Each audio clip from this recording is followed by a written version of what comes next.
Samsung's newest S Pen toting beast has been unveiled at the January Unpacked event.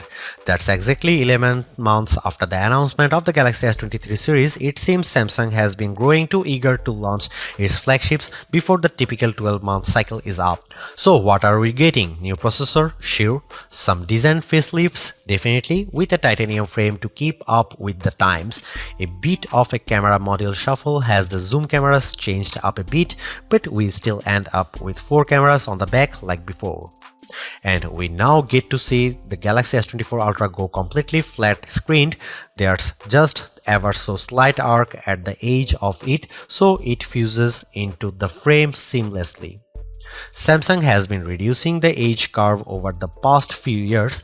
If you are still a fan of it, it looks like the Galaxy S23 Ultra may be your last chance to get a phone with an edge screen for a while.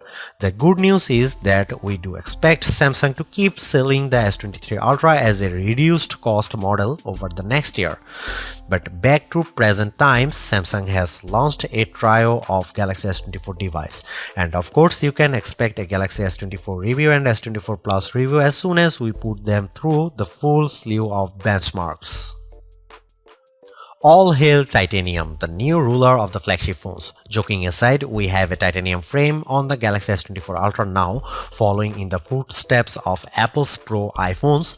It's a soft touch mate and it looks clean and stylish, pretty cool. We don't get a lot of benefits in terms of weight. Samsung also completely removed the curvature of the screen. The soft edge design has been getting less and less prominent over the years as it appears consumers simply prefer a flat display, and Samsung has been testing it slowly and surely, making the curves less and less prominent. On the Galaxy S24 Ultra, it's just a slight wiggling into the frame of the phone for a seamless transition. But the rounded side frames are back, so it still feels like the Galaxy S23 Ultra. The Galaxy S24 Ultra colors are going to be titanium grey, black, yellow and violet. The Samsung.com having a few extra ones: titanium green, blue and orange.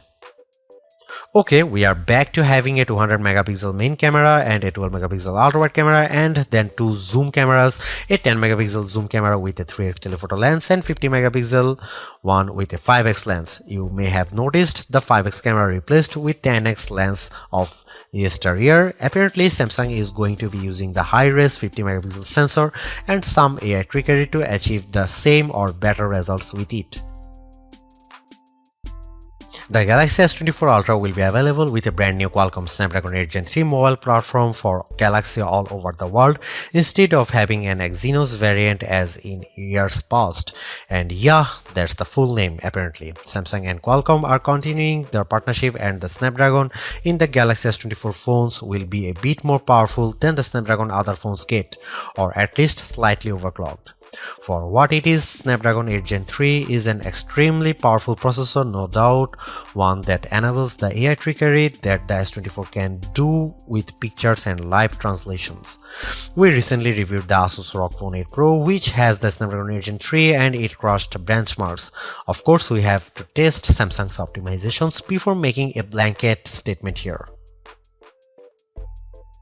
Currently, our expectations for the Galaxy S24 Ultra are that it will be a very good phone with powerful hardware, good camera and dependable battery.